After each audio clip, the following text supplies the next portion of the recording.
This is WXOJLP Northampton, 103.3 FM, your Valley Free radio station. Welcome. I'm Warren Odess-Gillette, and this is A Baha'i Perspective.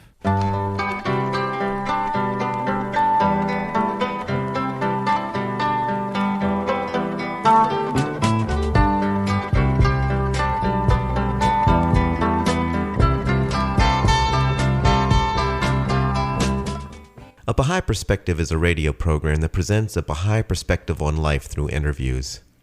If you want information specifically on the Baha'i Faith, you're welcome to visit the website www.baha'i.org. That's BAHAI.org. Or you can call the toll-free number 1-800-22-UNITE. Today I'm playing an interview with Bobbie Pollard, a 92-year-old Baha'i from Lima, Ohio, now living in Norwich, Connecticut, who in the 40s lost her daughter Carrie in a car accident when her daughter was only 11 and a half years old. Her daughter Carrie had become a Baha'i by hearing about it from their neighbor. Before Carrie died, Bobbie happened to pick up one of Carrie's Baha'i books and got interested in the Baha'i faith too.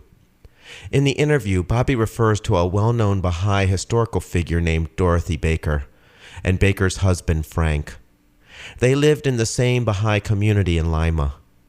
If anyone is interested in learning more about Dorothy Baker, I recommend the book From Copper to Gold, The Life of Dorothy Baker by Dorothy Freeman.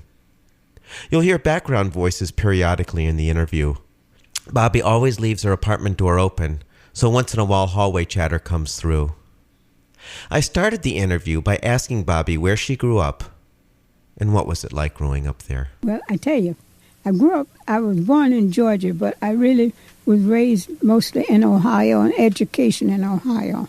My education was tailoring, design, fashion designing, and after I got through with that and I didn't like it, and I gone into school of tailoring, designing, learning tailoring work, and I like that much better because I like hard things that nobody else can do.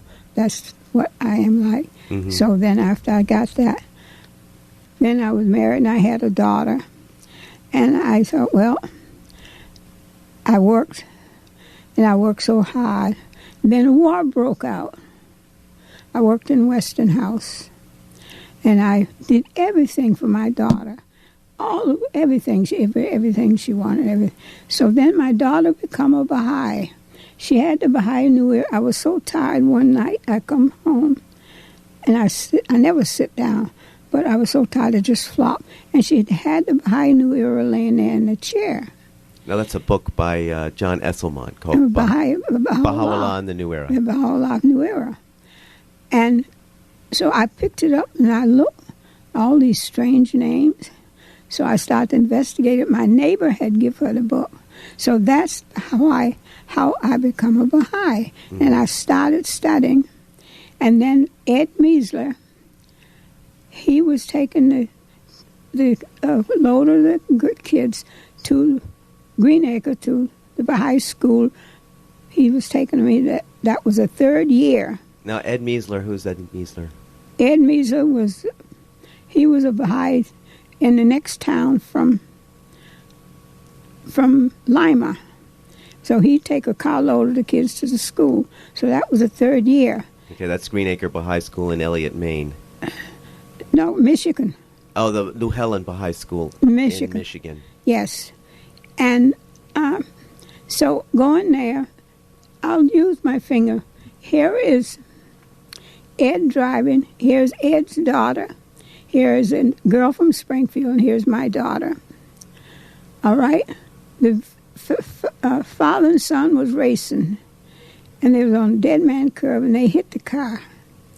And it killed Ed's daughter. This kid's got a broken ankle, and my daughter was killed. Oh, my God. And Dorothy, they just had a similar meeting, her and Frank. Now, who's Dorothy and who's Dorothy Frank? Baker. These were Baha'is. Dorothy Baker is a Baha'i. Shoghi Effendi called her his sister. Okay. And was a traveling Baha'i. Okay, and Shoghi Effendi is the guardian of the Baha'i faith from 1920... Until he passed away. 1957. I had a book there about the passing and everything. Yeah, okay. But anyway, On the way, they called and asked me, did I want to go? They didn't have any sleep, her and Frank. They drove me and my husband to the hospital. Mm. And on the way, she prayed all the way to the Michigan. And that was about 2 hours ride, 3 hours ride. So when we got there, Carrie passed away. Well, Ed had the body brought back and all. Then we had the funeral. And the funeral was in the home. 125 people come in the house for the funeral. And even the teacher stood up there and cried. Well, I can't cry. I never could. And I wonder why my father couldn't cry.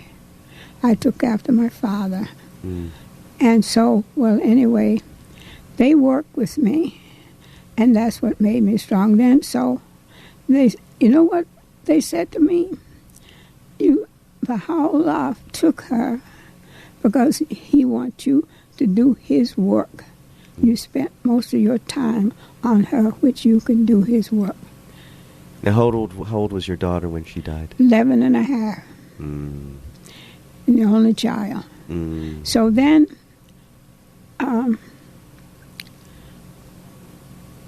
the family was there.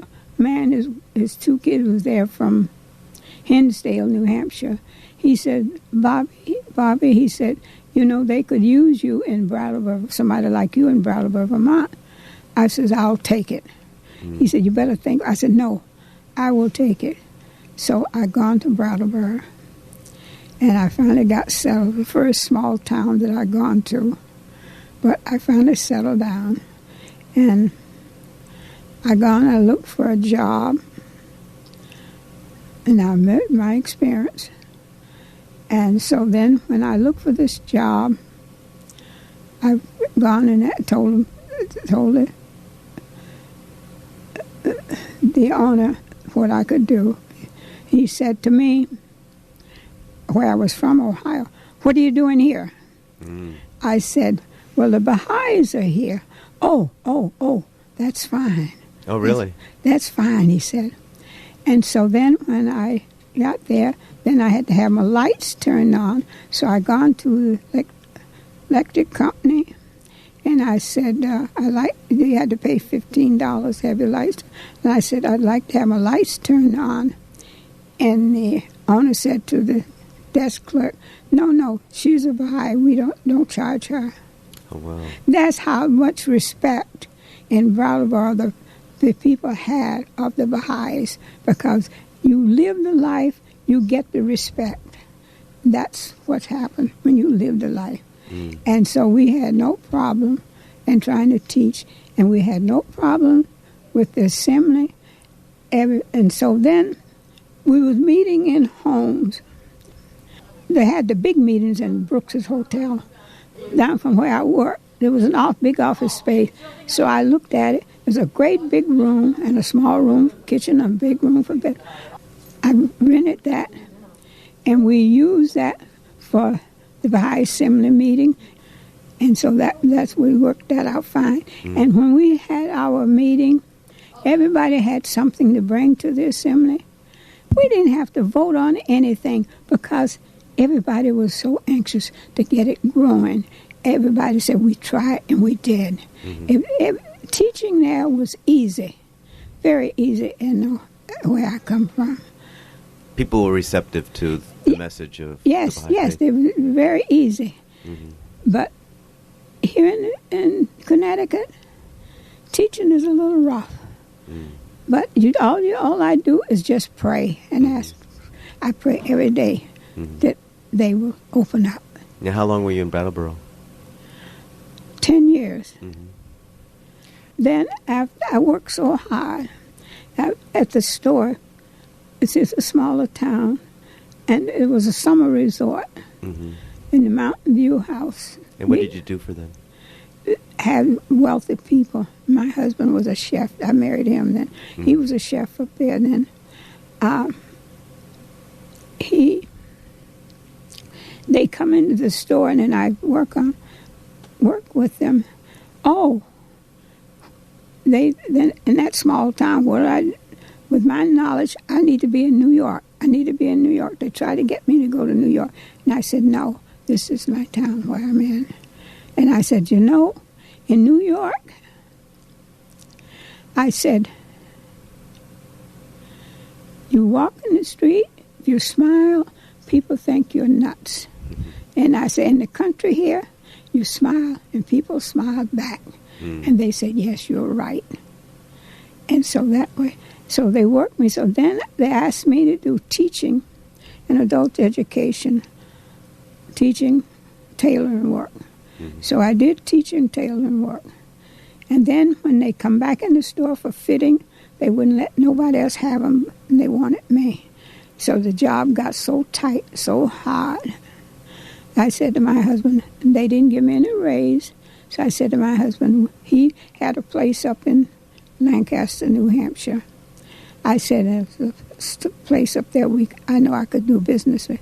I said, Lyle, I said, we will go and open up a shop there.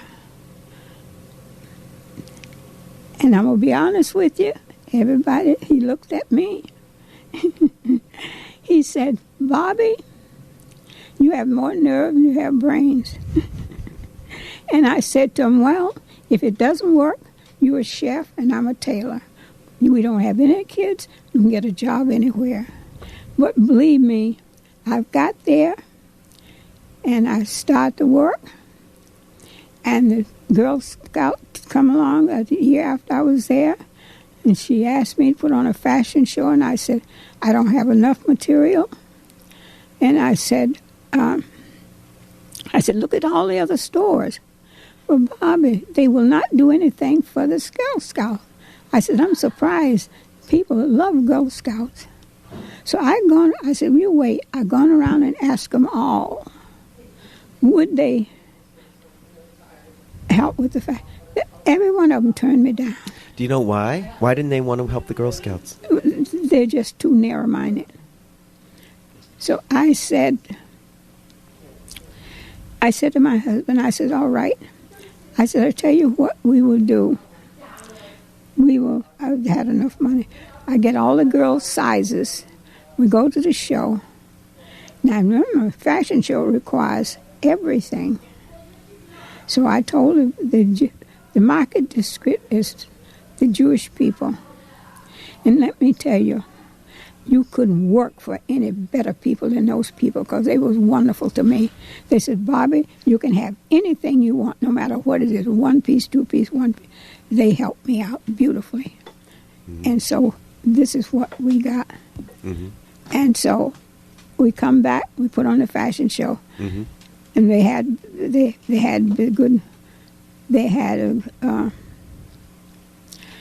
a good show. Then the next year, we put on another show. We did another show. And in fact, while the place was packed, and those kids made enough money that they took 4 chaperones to Canada. But you know what it did? It boosted my business. It made my business. And 2.5 years, renting a place, I was able to go and buy my own building. And so then I worked with the Baha'is in Littleton, New Hampshire. Mm-hmm. And so, but with up there was so much ice and snow in the wintertime. When you get through working and driving at night was rough. So I didn't do as much as I should have done. But I wish I'd have done more. But I did what I could do then. Mm-hmm. And the only reason I was in business for 44 years, you know. And in New Hampshire. Pardon me? In New Hampshire. Yes, 44 years. And so my sister lived down here in Norwich, so she'd come up there and stay a week at a time with me. And so I didn't have any pain and all, but I couldn't breathe hardly. Mm. So she said, Bobbie, you're sick, come down. So I come down here, and she sent me to a doctor. They didn't send me home. They sent me right to the hospital. November the 15th. And I didn't come out until December the 23rd. What did they diagnose? I had a heart problem. I had to operate. And then I had cancer, a little small knot. And I said to him, take the whole thing because I don't want to come back. I weighed 210. Now I weigh 120. I can't eat now. I hardly eat anything. Yeah. And your sister's still here? Pardon me? Is your sister still in Norwich? Oh no, my sister died of cancer. She was sick herself. So this is why I didn't have a chance to go get around to do much of anything. Bobbie showed me some photographs that she had. The first one was a photograph of the Baha'is in Lima, Ohio, where she first became a Baha'i when she was a young woman. Now I'll go back to the assembly in Lima, Ohio. Dorothy Baker and the group and all the people. And I'm sorry to say,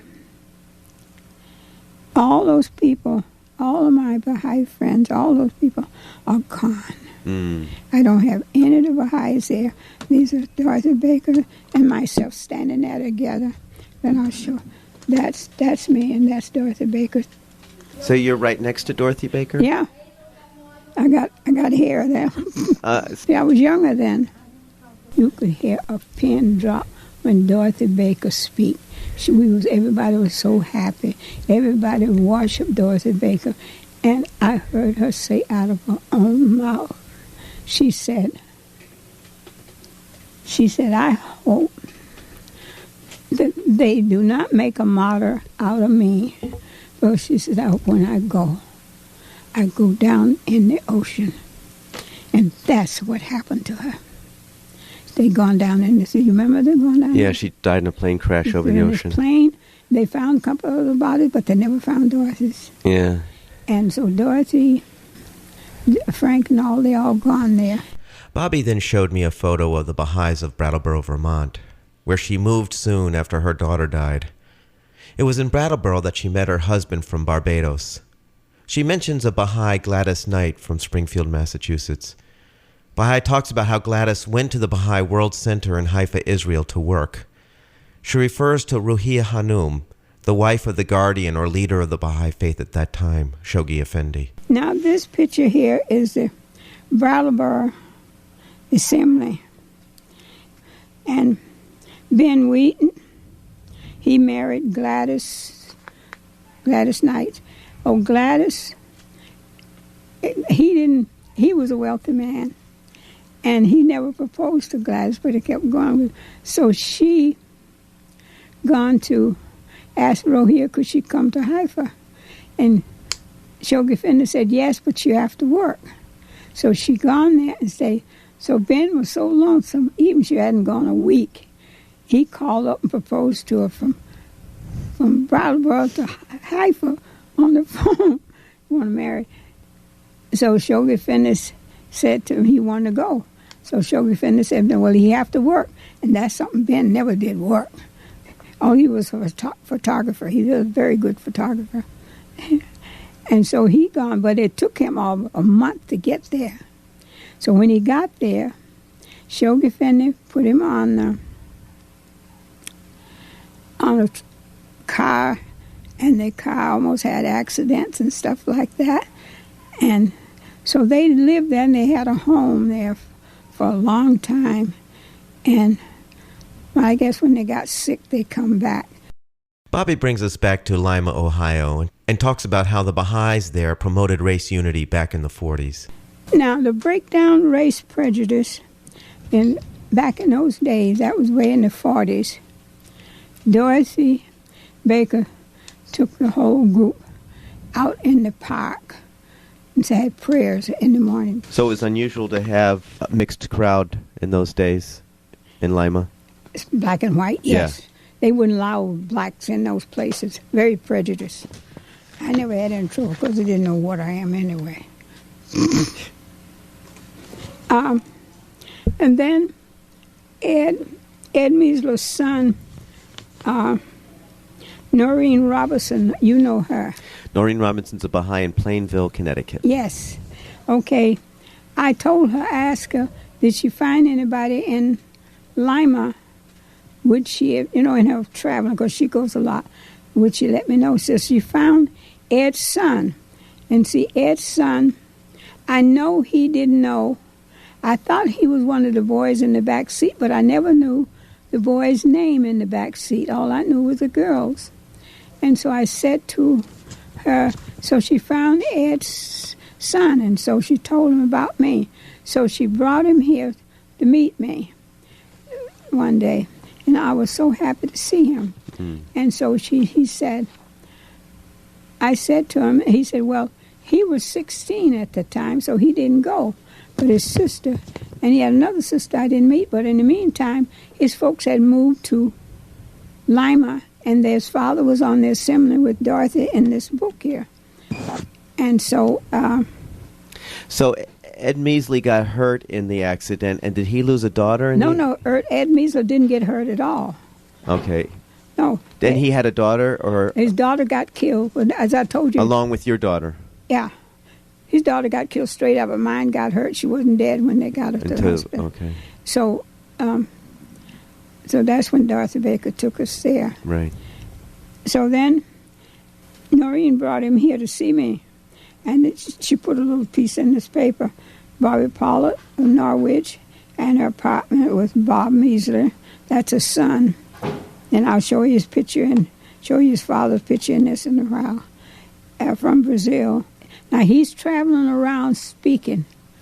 He had spoke before he come here, and he left here. He was on his way traveling someplace else. He's a Baha'i? Oh, yes.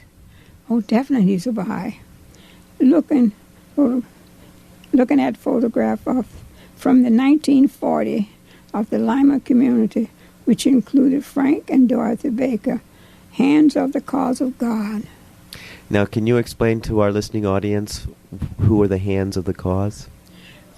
The Hand of the Cause of God is Dorothy Baker's. When you put all your trust and all your work, everything in God's hand, and do Baha'u'llah work.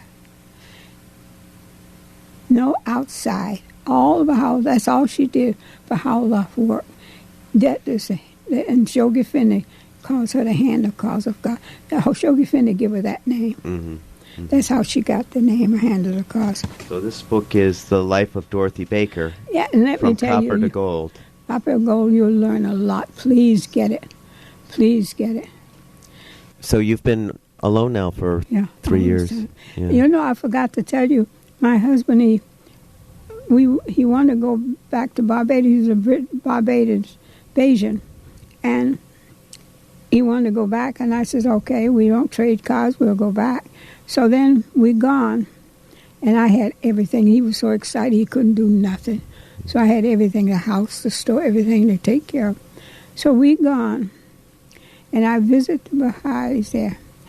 Let me tell you, those kids are so well educated, it made me feel ashamed. Where was this again? The Baha'i kids. Where again?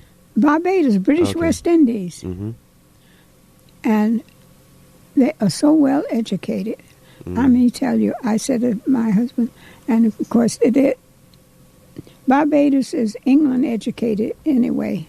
And I said to my husband, I said, only 2% illiterate on the island. I said, I wish the United States was like that. I said, we wouldn't have any problems at all. Bobbie brings us back to New Hampshire, where she describes her involvement in a women's business professionals club. Her natural abilities to lead became apparent in that organization, and they encouraged her to take a more leadership responsibility in the organization, but she declined. And then I belonged to Business Professional Women Club, because I'm not a club joiner, but my husband pushed me to join the Business Professional Women Club, because I don't like clubs where people sit blah, blah, blah, blah, because I'm not a blah, blah like that. So he said, Bobbie, he says, all over the world, worldwide nation, thing. He said, you meet people all over the world, and you meet wonderful people, and the business professionals are made up of business people, lawyers, doctors, and judges, and all these business people. And let me tell you, I got a real good education out of that one myself by being a business professional woman, and I got a lot education out of that, out of myself. So I know what it's like to be among people. I know what it's like, and they wanted me. I was president there. They wanted me to be the state president, and I said no, because the state president took you to California, to Hawaii, and took you all over. I didn't have that kind of time to spend because I had the Baha'i work to do. Then I had my store work to do. I could not take that kind of time to go and spend with stuff like that. So then I declined for that. But I did the local. I was national membership chairman. Everybody stuck me on membership chairman because when people come in the store, I said, well, you're such and such a person. I said, you're wonderful for this job. I said, you can do this job. In a very succinct way, Bobbie describes her philosophy regarding promoting the unity of religions and her understanding of the principles of the Baha'i Faith. You know, don't care what denomination you're under, what denomination you worship in. I said, there's only one God. Only one God. We worship him. Yeah. I said, that's it. We only have one God, and that's it. Because this one across the hall, she's a Catholic. And so I've been doing work here a lot. I have about 4 people here. We teach unity and love. But we teach it, and I live it. And so one of the women said something. He was talking gossip about somebody. I said, no. I don't talk about anybody. I don't gossip about anybody. No way. I don't listen to that. No. So they all know I don't. No. Now, Bobbie, how do you think your life would have been different if you had not run into the Baha'i Faith? I don't know. I don't have any idea, because why I come into Baha'i Faith is through my daughter. I don't know what would happen to her. I don't know. I don't even think of it that way. Yeah. But I know one thing. I wouldn't change it. Because the Baha'is are, let me tell you, they are so wonderful. You couldn't beat the Baha'i love. You couldn't beat the unity. You couldn't beat the getting along. You couldn't beat what they do for you. You couldn't beat each other. We do for each other and think nothing of it. It's wonderful. And I've worked 5 years on the assembly here. And what's going on in the world today, what's going on in our country today, we can't get enough, even the little pieces in the paper. And what I did, the first ad we put in, I had the lady show me how to get there. Across the hall, she showed me how to get there, and she gone with me. And I gone down to the office, and I asked for the girl that does religious thing. And I took some of the reading. I said, this is Baha'i work. And I said, I see you advertise religious. They beg for a religious service every Saturday. And I said, this is it. So she put it in. And then I called her the other one day. She said, oh, you're the Baha'i. And she only met me once. And what we need more news in the paper. Because what's going on today, what's going on with the people in the world today, they're advertising the news. We need it. And I offer to use my telephone number to call. Yeah. So, but I couldn't get anywhere. I don't fight. I don't talk back. Right. because that's not a Baha'i way of doing. Yeah. Well, Bobbie, thank you very much. I don't know, but I don't think you got very much. I think I did. I appreciate it.